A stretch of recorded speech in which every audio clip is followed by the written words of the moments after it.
여러분, 만약 내일 당장 당신의 어머니가 돌아가신다면 무엇이 가장 후회되시겠습니까? 맛있는 고기 한 점 못 사드린 것? 좋은 옷 한 벌 못 입혀드린 것?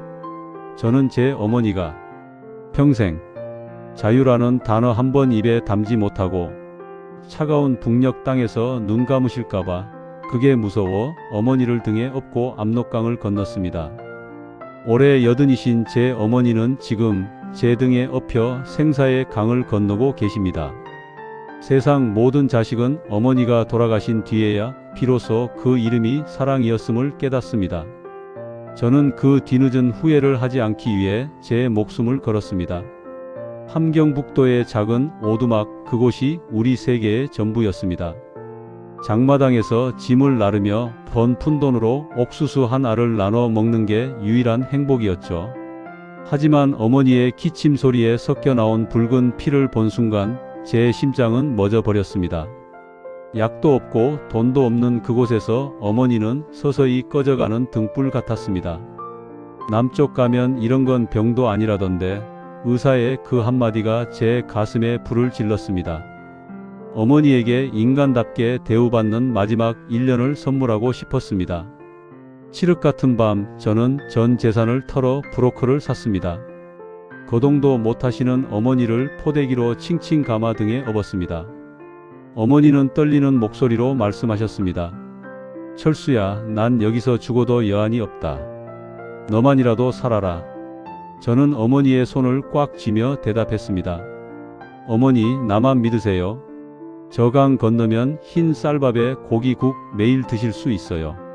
차가운 압록강 물이 가슴까지 차올랐습니다. 한 걸음 뗄 때마다 죽음의 공포가 엄습했지만 등에 느껴지는 어머니의 가녀린 숨결이 저를 버티게 했습니다. 어머니의 몸무게는 겨우 35kg이었습니다. 평생 자식들 먹이느라 당신 살점은 다 떼어주시고 이제는 뼈만 남은 그 가벼운 몸이 왜 제 마음에는 천근만근 세상의 무게보다 무겁게 느껴졌을까요? 중국 땅에 발을 디뎠지만 고난은 이제 시작이었습니다. 공안의 눈을 피해 깎아지른 산등성이를 타야 했습니다. 제 발바닥은 찢어져 피투성이가 되었고 어머니는 짐이 되기 싫다며 스스로 목숨을 끊으려 단도를 쥐기도 하셨습니다.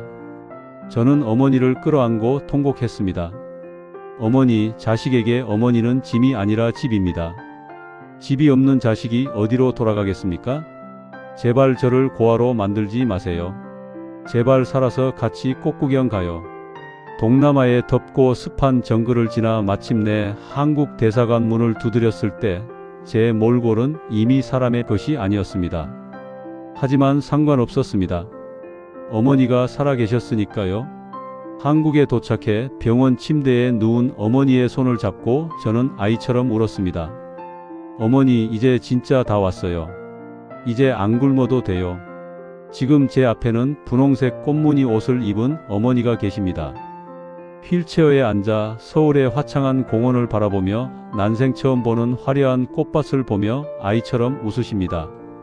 어머니의 눈에 맺힌 눈물이 이제는 아픔이 아니라 눈부신 햇살이기를 기도합니다. 남은 생애 단 하루라도 당신이 희생하는 엄마가 아니라 한 명의 여자로 살 수 있다면 저는 더 바랄 게 없습니다.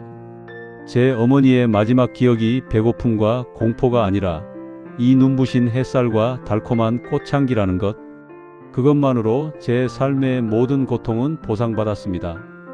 어머니, 이제는 아프지 마세요. 우리 내일은 더 예쁜 꽃 보러 가요. 여러분, 오늘 부모님께 전화 한 통 하셨나요? 사랑한다는 말, 고맙다는 말. 부모님은 그 한마디를 듣기 위해 평생을 기다리고 계실지도 모릅니다. 차가운 북녘 땅에서 눈 감으실까봐 그게 무서워 어머니를 등에 업고 압록강을 건넜습니다. 올해 80이신 제 어머니는 지금 제 등에 업혀 생사의 강을 건너고 계십니다. 세상 모든 자식은 어머니가 돌아가신 뒤에야 비로소 그 이름이 사랑이었음을 깨닫습니다. 저는 그 뒤늦은 후회를 하지 않기 위해 제 목숨을 걸었습니다. 함경북도의 작은 오두막, 그곳이 우리 세계의 전부였습니다. 장마당에서 짐을 나르며 번 푼돈으로 옥수수 한 알을 나눠 먹는 게 유일한 행복이었죠. 하지만 어머니의 기침 소리에 섞여 나온 붉은 피를 본 순간 제 심장은 멎어버렸습니다. 약도 없고 돈도 없는 그곳에서 어머니는 서서히 꺼져가는 등불 같았습니다. 남쪽 가면 이런 건 병도 아니라던데 의사의 그 한마디가 제 가슴에 불을 질렀습니다. 어머니에게 인간답게 대우받는 마지막 1년을 선물하고 싶었습니다. 칠흑 같은 밤 저는 전 재산을 털어 브로커를 샀습니다. 거동도 못하시는 어머니를 포대기로 칭칭 감아 등에 업었습니다. 어머니는 떨리는 목소리로 말씀하셨습니다. 철수야, 난 여기서 죽어도 여한이 없다. 너만이라도 살아라. 저는 어머니의 손을 꽉 쥐며 대답했습니다. 어머니, 나만 믿으세요. 저 강 건너면 흰쌀밥에 고기국 매일 드실 수 있어요. 차가운 압록강 물이 가슴까지 차올랐습니다. 한 걸음 뗄 때마다 죽음의 공포가 엄습했지만 등에 느껴지는 어머니의 가녀린 숨결이 저를 버티게 했습니다. 어머니의 몸무게는 겨우 35kg이었습니다. 평생 자식들 먹이느라 당신 살점은 다 떼어주시고 이제는 뼈만 남은 그 가벼운 몸이 왜 제 마음에는 천근만근 세상의 무게보다 무겁게 느껴졌을까요? 중국 땅에 발을 디뎠지만 고난은 이제 시작이었습니다.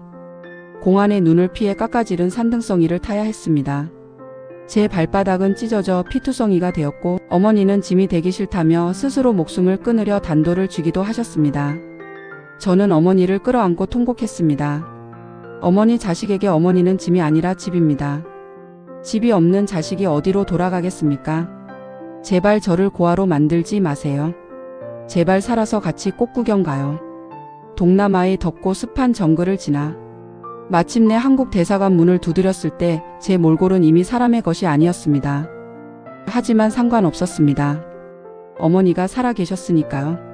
한국에 도착해 병원 침대에 누운 어머니의 손을 잡고 저는 아이처럼 울었습니다. 어머니, 이제 진짜 다 왔어요. 이제 안 굶어도 돼요. 지금 제 앞에는 분홍색 꽃무늬 옷을 입은 어머니가 계십니다. 휠체어에 앉아 서울의 화창한 공원을 바라보며 난생 처음 보는 화려한 꽃밭을 보며 아이처럼 웃으십니다. 어머니의 눈에 맺힌 눈물이 이제는 아픔이 아니라 눈부신 햇살이기를 기도합니다. 남은 생에 단 하루라도 당신이 희생하는 엄마가 아니라 한 명의 여자로 살 수 있다면 저는 더 바랄 게 없습니다. 제 어머니의 마지막 기억이 배고픔과 공포가 아니라 이 눈부신 햇살과 달콤한 꽃향기라는 것. 그것만으로 제 삶의 모든 고통은 보상받았습니다. 어머니, 이제는 아프지 마세요. 우리 내일은 더 예쁜 꽃 보러 가요. 여러분, 오늘 부모님께 전화 한 통 하셨나요? 사랑한다는 말, 고맙다는 말. 부모님은 그 한마디를 듣기 위해 평생을 기다리고 계실지도 모릅니다.